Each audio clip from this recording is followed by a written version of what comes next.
মুসলমান ছেলেরা,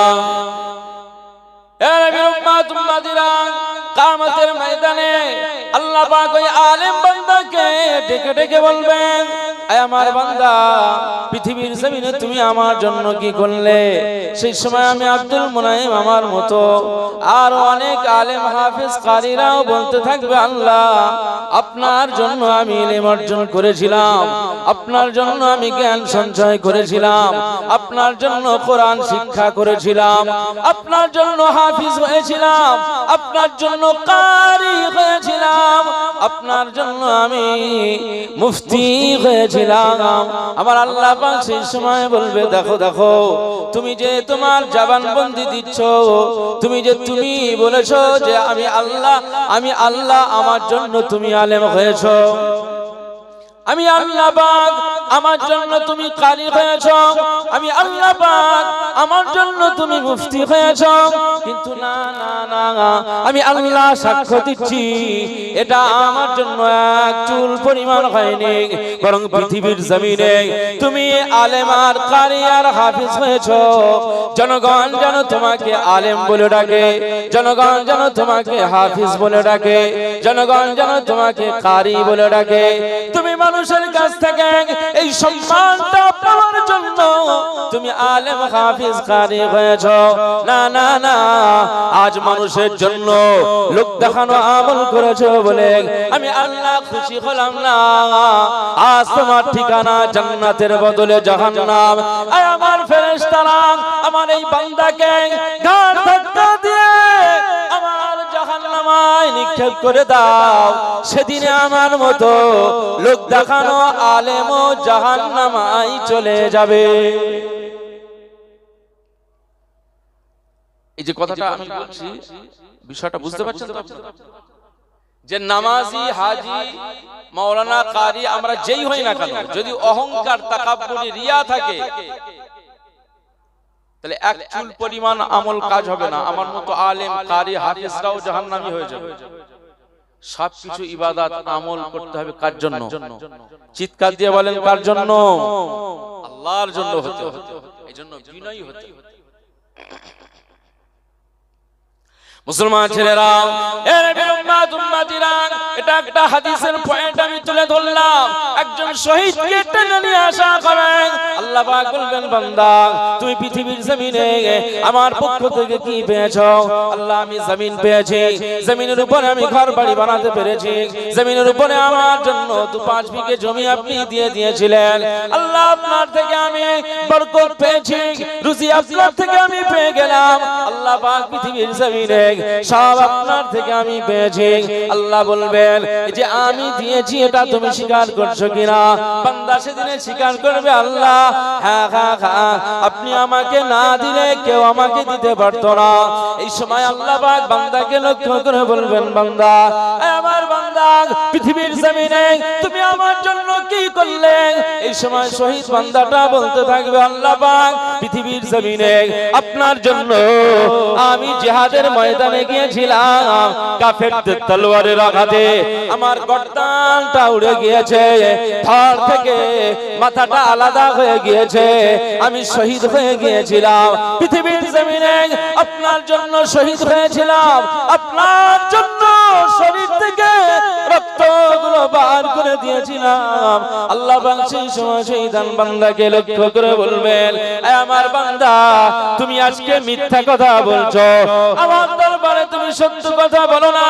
তুমি যে শহীদটা হয়েছিলে এটা আমার জন্য নয়, বরং এই শহীদটা হয়েছিলে এটা কেবল তোমার নিজস্ব মনোরঞ্জন বাড়ানোর জন্য, নিজে খুশি হওয়ার জন্য। মানুষ তোমাকে শহীদ বলবে, মানুষ তোমাকে শহীদ বলে ডাকবে, মানুষ তোমাকে শহীদ বলে পরিচয় করবে।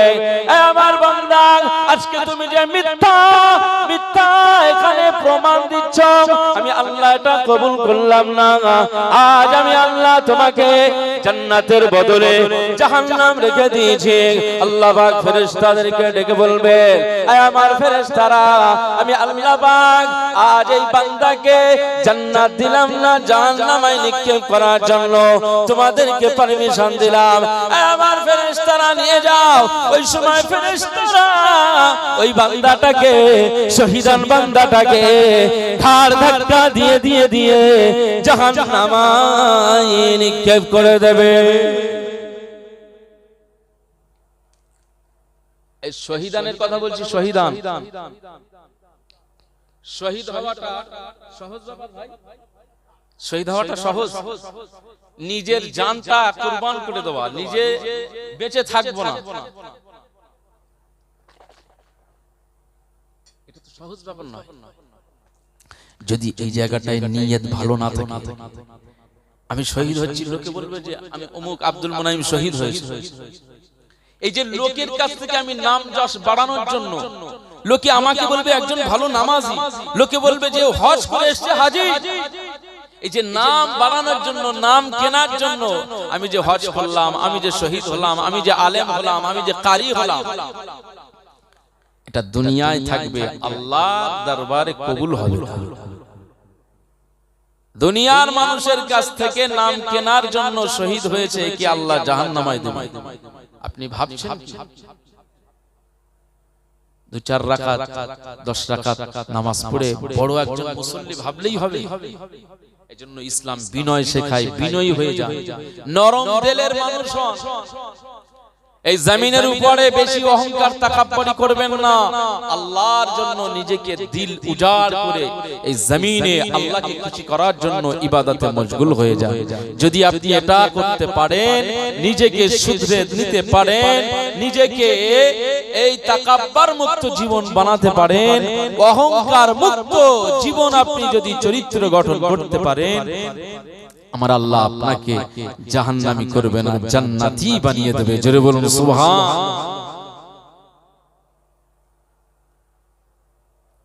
মুসলমান ছেলেরা,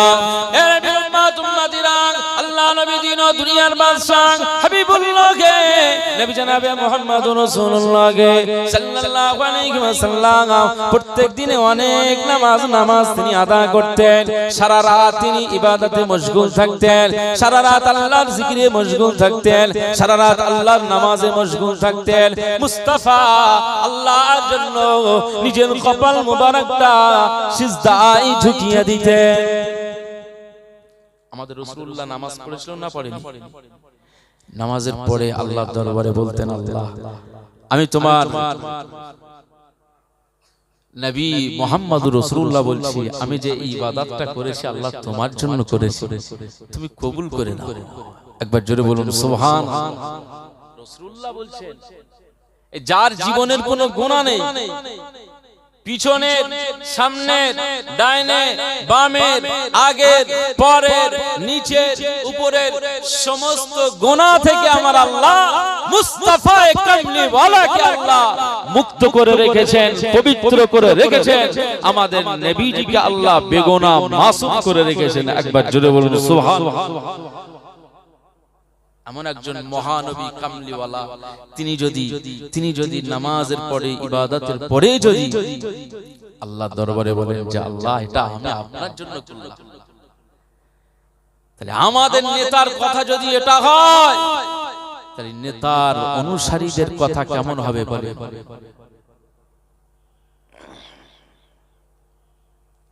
মুসলমান ছেলেরা, আল্লাহ নবী দিন দুনিয়ার বাদশা হাবিবুল্লাহকে, নবী জনাবে মুহাম্মদুর রাসূলুল্লাহকে সাল্লাল্লাহু আলাইহি ওয়াসাল্লাম যখন ইবাদত করতেন, এত বেশি বেশি নামাজ পড়তেন, আম্মা জান আয়েশা সিদ্দিকা রাদিয়াল্লাহু তাআলা আনহা বর্ণনা করেন, মুস্তাফা কামলিওয়ালা দোজাহা যখন নামাজে দাঁড়াতেন, এত লম্বা লম্বা কাম করতেন, এত দীর্ঘক্ষণ সময় দাঁড়িয়ে দাঁড়িয়ে নামাজ পড়তেন। আল্লাহ নবীর কদম মুবারকটা ফুলে যেত, এত লম্বা দাঁড়িয়ে যেতেন, কিরাত পড়তেন, কিরাত শেষ হয় না। আল্লাহ নবী নামাজে মশগুল, আল্লাহ নবী ইবাদতে মশগুল, নামাজের কিরাত শেষ হয় না।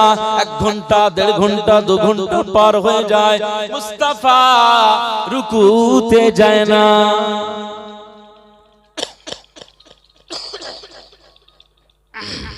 মুসলমান, আল্লাহর নবী কিরাত পড়ছেন কি? দাঁড়িয়ে। কিয়াম মানে দাঁড়ানো, দাঁড়িয়ে দাঁড়িয়ে পড়ছেন। 1 ঘন্টা, 1.5 ঘন্টা পার হয়ে যাচ্ছে, কিরাত শেষ হয়। আম্মা জান আয়েশা হুজুর বলছেন এই দীর্ঘক্ষণ ধরে প্রায় রাতে নামাজ পড়তেন, তো এই জন্য মাঝে মধ্যে পা ফুলে যেত। আহা আল্লাহু আকবার।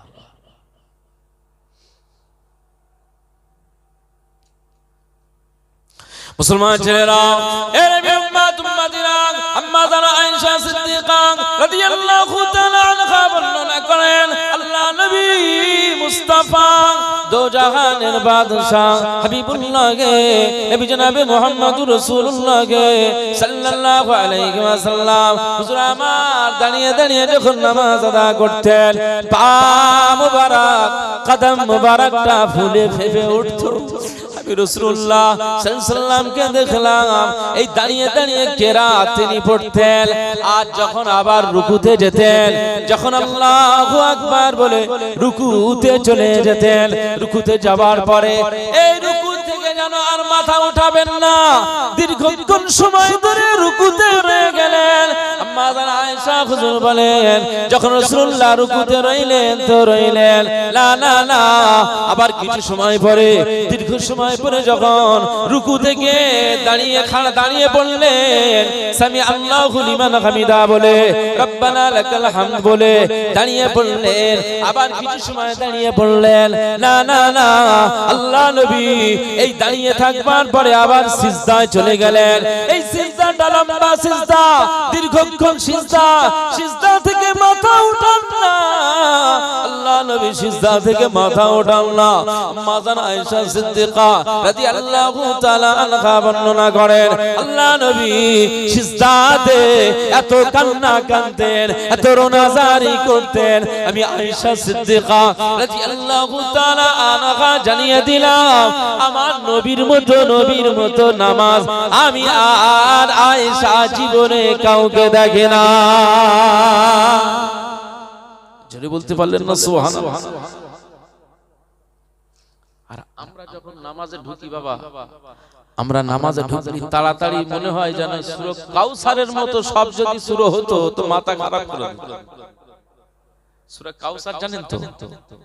বিসমিল্লাহির রহমানির রহিম, ইন্না আ'তাইনাকাল কাউসার ফাসাল্লি লিরাব্বিকা ওয়ানহার ইন্না শানিআকা হুয়াল আবতার।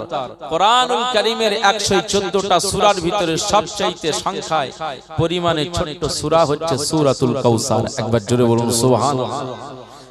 তো আমাদের ধারণা যে এরকম ছোট ছোট সূরা যদি সব হতো তো 10 মিনিটের নামাজ আমি 2 মিনিটে কি করে আদায় করতে হয় আমি দেখিয়ে দেখি। এরকম মুসল্লি আসে না নেই? এই চটপটে এরকম মুসল্লি আসে না নেই? আপনার এখানে হয়তো নেই। আরে বাবা এত ব্যস্ত, হ্যাঁ যে তার ব্যস্ততার শেষ নেই। ইমাম সাহেবের পিছনে আসছে, ওযু করছে, ওযু করতে করতে আবার বায়ু সরাচ্ছে, আবার ওযু করতেছে, ওর ফার্স্ট রাকাত ধরতেই হবে।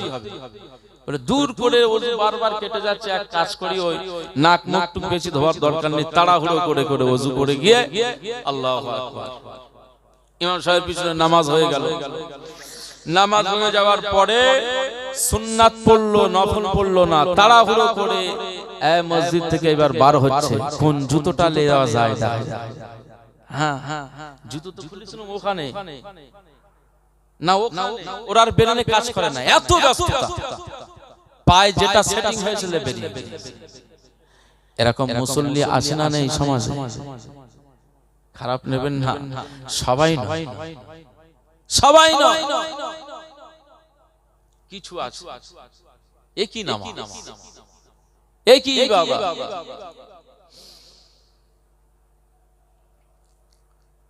মুসলমান ছেলেরা, আম্মা জান আয়েশা সিদ্দিকা রাদিয়াল্লাহু তাআলা আনহা আল্লাহর নবীকে লক্ষ্য করে জিজ্ঞাসা করেছিলেন, ইয়া রাসূলুল্লাহ, ইয়া হাবিবাল্লাহ, হুজুর আপনি এত কষ্ট করে নামাজ পড়েন, এত কষ্ট করে কেন ইবাদত করেন, আপনি কেন এত কষ্ট করে নামাজ পড়েন? এই সময় রাসূলুল্লাহ সাল্লাল্লাহু আলাইহি ওয়াসাল্লাম বললেন, ও বিবি আয়েশা সিদ্দিকা রাদিয়াল্লাহু তাআলা আনহা, আমি রাসূলুল্লাহ সাল্লাল্লাহু আলাইহি ওয়াসাল্লাম জানিয়ে দিলাম, আমি আল্লাহ ছাড়া আর কিছু চিনি না, আল্লাহ ছাড়া আর কিছু বুঝি না।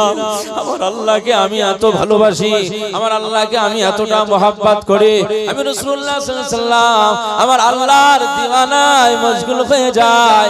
তাই পা ফুলছে কি ফুলে না, আমি রাসূলুল্লাহ আমার স্মরণে থাকে না, আমি আল্লাহর ইবাদতে মশগুল হয়ে যায়। আল্লাহর ইবাদতে মশগুল হয়ে যায়।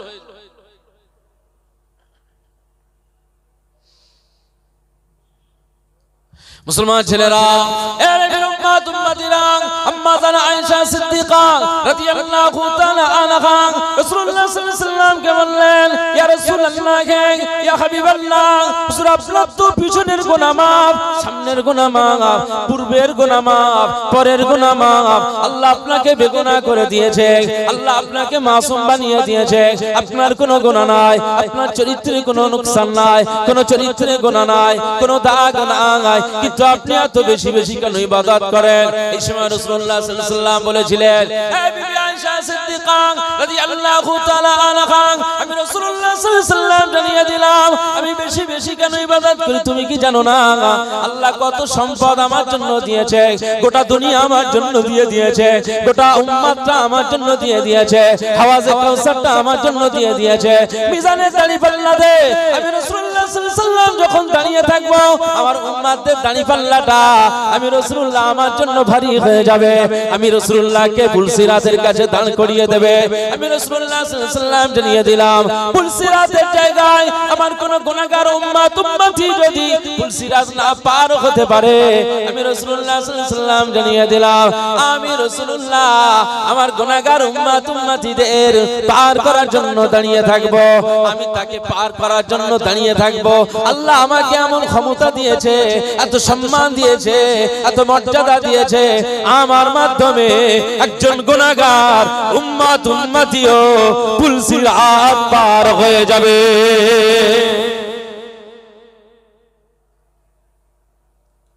হবে না, হবে না? কি নবী আমরা পেয়েছি। আল্লাহু আকবার। মুসলমান ছেলেরা, এর উম্মত উম্মতিরা, আল্লাহ নবী দিন ও দুনিয়ার বাদশা হাবিবুল্লাহকে, নবী জনাবে মুহাম্মদ রাসূলুল্লাহকে সাল্লাল্লাহু আলাইহি ওয়াসাল্লাম সেই সময় বিবি আয়েশাকে লক্ষ্য করে বলেছিল, বিবি আয়েশা, ও বিবি আয়েশা সিদ্দিকা রাদিয়াল্লাহু তাআলা আনহা, আমি রাসূলুল্লাহ সাল্লাল্লাহু আলাইহি ওয়াসাল্লাম এত বেশি বেশি কেন ইবাদত করি? এর কারণটা হলো আমি কি শুকরগুজারি কি বান্দা হতে পারবো না? আমি কি আমার আল্লাহর জন্য শুকরগুজারি কি বান্দা হতে পারবো না? এজন্য আমি রাসূলুল্লাহ সাল্লাল্লাহু আলাইহি ওয়াসাল্লাম আমার পা ফুলে গেলেও, পা ফুলে ফেপে গেলেও, আমার কষ্ট হলেও আমি আমার আল্লাহ ছাড়া কিছু বুঝি না। তাই আমার আল্লাহর জন্য রাতের বেলা রাত জেগে জেগে আমি রাসূলুল্লাহ সাল্লাল্লাহু আলাইহি ওয়াসাল্লাম আমার আল্লাহর দিওয়ানায় ইবাদতে মশগুল হয়ে যায়। এই জওয়ানেরা, যুবকেরা, আজকে তোমাদের ডেকে ডেকে ডেকে ডেকে বলে বলে এখনো নামাজই করানো যায় না। আফসোস, বিয়ের মজলিস হয়, আমরা তো ইমাম সাহেব হুজুররা সব বিয়ে পড়াতে যাই না।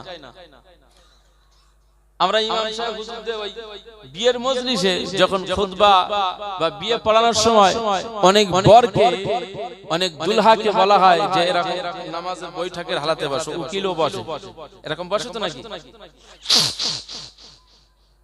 কত ছেলেরা, কত যুবকেরা ওর ভালো করে বৈঠকের হালাতে বসতে বললো, বৈঠকটাই বসে না। বৈঠকের হালাতে বসতেছে, পা ফেরকে যাচ্ছে, পা বাঁকে না, এরকম বৈঠকের হালাতে পা বাঁকছে না। হ্যাঁ, আশ্চর্য। আসলে কেন জানেন? জীবনে এক রাকাত, এক ওয়াক্ত তো নামাজ পড়ে না, তো এর অভ্যাস নেই, তো হবে কি করে? আর বিয়ের মজলিস এখন আর বয়স্কদের কোনো চান্স নেই, আছে কি? সব যত জন যুবক দাঁতাল মাতাল সব ওই বিয়ের মজলিসটা ঘিরে রয়েছে। হেঁটু কাটা, প্যান কাটা, পিছন ছেঁড়া, মাথা খাড়া। একটারও টুপি টাপা কিচ্ছু পাওয়া যায় না। আপনারা রাগ করছেন নাকি? এই যা পরিস্থিতি বলছি, আগে বিয়ের মজলিসে সব বেশিরভাগ ছেলের দাদা নানা বা গার্জেনদের পক্ষ থেকে সব মুরব্বীরা থাকতো, একটু দুয়ার ব্যাপার থাকে, দোয়া যে একটা ছেলে আর একটা মেয়ের যে দাম্পত্য জীবনের সূচনা তৈরি হচ্ছে, লাইফ পার্টনার হচ্ছে, জীবনে এই 16-17 বছর ওই মেয়েটা বাপের বাড়ি কাটিয়েছে, আর এই 25 বছরের ছেলেটা পড়াশোনা করে ব্যবসা বিজনেস নিয়ে চাকরি বাকরি বা বিভিন্ন ডিপার্টমেন্টে থাকে, ইনকাম করা শুরু করেছে। এই দুজনকে বিবাহ বন্ধনের একটা সূত্রপাত হচ্ছে এই মজলিস, এই মাহফিল দিয়ে।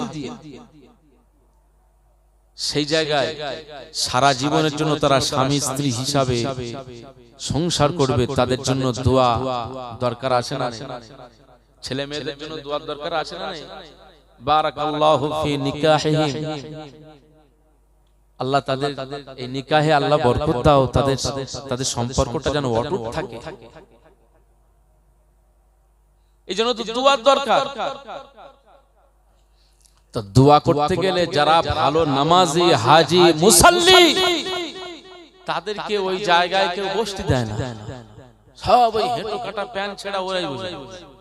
তা আমি মাঝে মধ্যে একটু দোয়া, আমি সব টুপি পরে না, একটু তাওবা ইস্তেগফার পড়তে হবে সবাই মিলে, সবাই তাওবা ইস্তেগফার পড়ে একটু বিয়ে শাদী পড়াতে হবে। আরে বাবা, বিয়ে শাদী পড়াতে গেলে একটু ইস্তেগফার করতে হয়, কালেমা রাদ্দিগফার পড়িয়ে নিতে হয়, কারণ মুসলমানের সাথে বিয়ে করতে হবে, তাই না?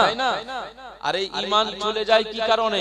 আমরা সারা জীবন দেখা যাচ্ছে একটা ছেলেকে, যে ছেলেটাকে বিয়ে দিচ্ছি সে জীবনে নামাজ পড়ে, সারা জীবন গান বাজনায় মশগুল, মদ খায়, আর যে হালালকে হারামকে যে হালাল মনে করে, তার ঈমান থাকবে না যাবে? ঈমান থাকবে? চলে যাবে। তো এমন একজন বেঈমানকে দিয়ে যদি বিবাহ পড়ানো হয়, বেঈমানের যদি খুতবা পড়ানো হয়, এই যিনি পড়াবেন তার কিন্তু আবার ওই বিবির সমস্যা আছে। এই জন্য একটু তাওবা ইস্তেগফার পড়াতে হয়, কালেমা রাদ্দিগফার পড়াতে হয়, এই বিয়ের মজলিসে পড়াতে হয়। সব এই টুপিগুলো পরো, সব ছেলেরা ভাইরা সব টুপি পরো, সব পকেট থেকে এই সর্দি মশা শিকনি মশা এই রুমাল বার করে আর মাথায় দিচ্ছে, কি সব বানাচ্ছে বলেন। টুপি গেল বলে হুজুর আনা হয় না। তুমি সবচেয়ে একটা গুরুত্বপূর্ণ কাজে এসেছো, এত সুন্দর একটি কাজে, অথচ তুমি সুন্নাতি মাহফিলে নিয়ে এসেছো এত লাখ লাখ টাকা খরচ করে, কিন্তু একটা 10 টাকা 20 টাকা ওয়ালার একটা সুন্নাতি টুপি তুমি নিয়ে আসতে পারলে না। বরের হাতে জাঁতিটা ঠিক ধরিয়ে রেখে, হ্যাঁ লোহার জাঁতি বরের হাতে দেয় না, দেয় না। এখানের মনে হচ্ছে সেই পরিবেশ নেই। আমাদের ওইদিকে বরেদের হাতে দাদিরা এই জাঁতি ধরিয়ে দেয়, মানে জাঁতি দেয় কেন জানেন? এর একটা রহস্য রয়েছে। এই জাঁতি বরেদের হাতে দেয় কারণ হলো যে ওই বিয়ের ময়দানে যেহেতু ছেলে যাচ্ছে, নাতি যাচ্ছে, বলা যায় না রাস্তাঘাটে জেন টেনের ব্যাপার থাকে, ভূত টুত ধরতে পারে, বা বিয়ের মজলিসে অনেক সব এরকম ভূত জেনের আসর পড়তে পারে। ওই জন্য হাতে একটা লোহার জাঁতি থাকলে ওর আর জেন টেন কিছু ধরবে না, সুন্দরভাবে বিয়েটা হয়ে যাবে। বলুন নাউজুবিল্লাহ, বলুন নাউজুবিল্লাহ। আমার ভাইরা ভুল বুঝবেন না, আমি বলতে চাচ্ছি যে ছোট্ট একটা জাতির কত ওয়েট হবে? 200 থেকে 250 300 এরকম লোহার জাঁতি দিয়ে জেন তাড়ানো যায়? হ্যাঁ, গ্রিলের দোকানে আপনার কুইন্টাল কুইন্টাল গ্রিল সব রডফড আছে, তার মধ্যে যদি জেন ঢুকতে পারে, আর তোমার ওই সামান্য 300 জাতি তুমি জেন তাড়াবে, এইসব সমস্যা কোথায় ফেলে রে ভাই? এইসব দাদি নানীদের এখনো বোঝানো যায়। বিয়ের মজলিসে অনেক কুসংস্কার আছে, অনেক। বিয়ের মজলিসে আপনার আমার বিয়ে হবে, তা আমার গায়ে হলুদ গোসল করায়, আমি নিজে নিজেই